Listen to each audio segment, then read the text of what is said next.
നമസ്കാരം. പ്രധാന വാർത്തകൾ.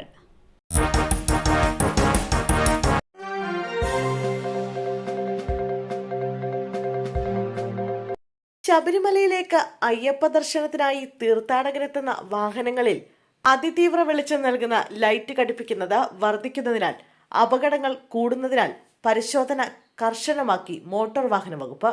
ഇലവുങ്കൽ സോണിലാണ് കർശന പരിശോധന നടത്തുന്നത്. അന്യസംസ്ഥാനത്ത് നിന്നെത്തുന്ന വാഹനങ്ങളിലാണ് കൂടുതലായും അതിതീവ്ര വെളിച്ചമുള്ള ലൈറ്റുകൾ ഉള്ളത്. മണ്ഡലപൂജ, മകരവിളക്ക് അടുത്തുകൊണ്ടിരിക്കുമ്പോൾ കൂടുതൽ തീർത്ഥാടകരാണ് ശബരിമലയിലേക്ക് എത്തുന്നത്. ശബരിമലയിലേക്കുള്ള റോഡുകളിൽ കൂടുതൽ ഇറക്കവും കയറ്റവും വളവുകളും ഉള്ളതിനാൽ ഇത്തരത്തിൽ വെളിച്ചം ഘടിപ്പിച്ചാൽ എതിർദിശയിൽ നിന്ന് വരുന്ന വാഹനത്തിന്റെ ഡ്രൈവർക്ക് കാണാൻ സാധിക്കില്ല. ഇത് വലിയ അപകടത്തിന് കാരണമാകുമെന്നാണ് മോട്ടോർ വാഹന വകുപ്പ് അധികൃതർ പറയുന്നത്.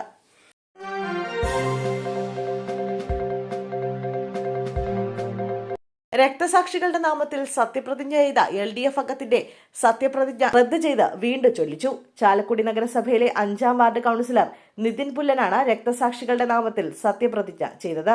ഞായറാഴ്ച രാവിലെയായിരുന്നു നഗരസഭയുടെ പരിസരത്ത് തയ്യാറാക്കിയ പ്രത്യേക വേദിയിൽ അംഗങ്ങളുടെ സത്യപ്രതിജ്ഞാ ചടങ്ങ് നടന്നത്. മുതിർന്ന അംഗമായ KT ജോണിക്ക് വരണാധികാരിയായ Chalakudy DFO M Venkateswaran ആദ്യ സത്യവാചകം ചൊല്ലിക്കൊടുത്തു. തുടർന്ന് KT ജോണി മറ്റംഗങ്ങൾക്ക് സത്യവാചകം ചൊല്ലിക്കൊടുത്തു. 1-ാം വാർഡ് മുതൽ ക്രമത്തിലായിരുന്നു അംഗങ്ങൾ സത്യവാചകം ചൊല്ലിയത്. 5-ാം വാർഡിലെ അംഗത്തിന്റെ അവസരമെത്തിയപ്പോൾ നിതിൻ പുല്ലൻ സത്യവാചകം ചൊല്ലാൻ കയറി. ധീര രക്തസാക്ഷികളുടെ നാമത്തിൽ ദൃഢപ്രതിജ്ഞ ചെയ്യുന്നു എന്നായിരുന്നു നിതിൻ പുല്ലൻ സത്യപ്രതിജ്ഞാ ചടങ്ങിൽ പറഞ്ഞത്. ഇതോടെ വരണാധികാരി ഇടപെട്ട് സത്യപ്രതിജ്ഞ റദ്ദു ചെയ്യുകയും വീണ്ടും ചൊല്ലിക്കുകയുമായിരുന്നു.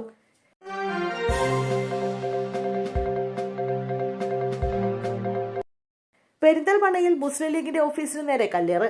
CPIM പ്രവർത്തകരാണ് അക്രമത്തിന് പിന്നിലെന്ന് മുസ്ലിം ലീഗ് ആരോപിച്ചു. നജീബ് കാന്തപുരം MLA നേതൃത്വത്തിൽ ലീഗ് പ്രവർത്തകർ പെരിന്തൽമണ്ണയിൽ റോഡ് ഉപരോധിച്ച് പ്രതിഷേധിക്കുകയാണ്. CPIM ഓഫീസിന് നേരെ നേരത്തെ കല്ലേറുണ്ടായിരുന്നു.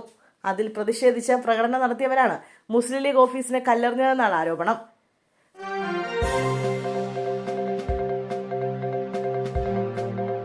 സോളാർ വേലിയിൽ നിന്ന് ഷോക്കേറ്റ മധ്യവയസ്കൻ മരിച്ചു. പാലോട് പെരിങ്ങമല ദൈവപ്പുഴ സ്വദേശി വിൽസനാണ് വൈദ്യുതാഘാതമേറ്റ് മരിച്ചത്. ഉച്ചയോടെ ആടിനെ തീറ്റിക്കാൻ പോയ വിൽസനെ കാണാതെ വന്നതോടെ ആളുകൾ തിരക്കിയിറങ്ങിയപ്പോഴാണ് മൃതദേഹം കണ്ടെത്തിയത്. ഇക്ബാൽ കോളേജിന് പിൻഭാഗത്തുള്ള വസ്തുവിലാണ് മരിച്ച നിലയിൽ കണ്ടെത്തിയത്. സോളാർ വൈദ്യുത ലൈനിൽ നിന്നും ഷോക്കേറ്റതാണെന്നാണ് പ്രാഥമിക നിഗമനം. ദളിത് കോൺഗ്രസ് ബ്ലോക്ക് പ്രസിഡന്റാണ് വിൽസൺ. പാലോട് പോലീസ് സ്ഥലത്തെത്തി മൃതദേഹം പാലോട് ഗവൺമെന്റ് ആശുപത്രിയിലേക്ക് മാറ്റിയിരിക്കുകയാണ്.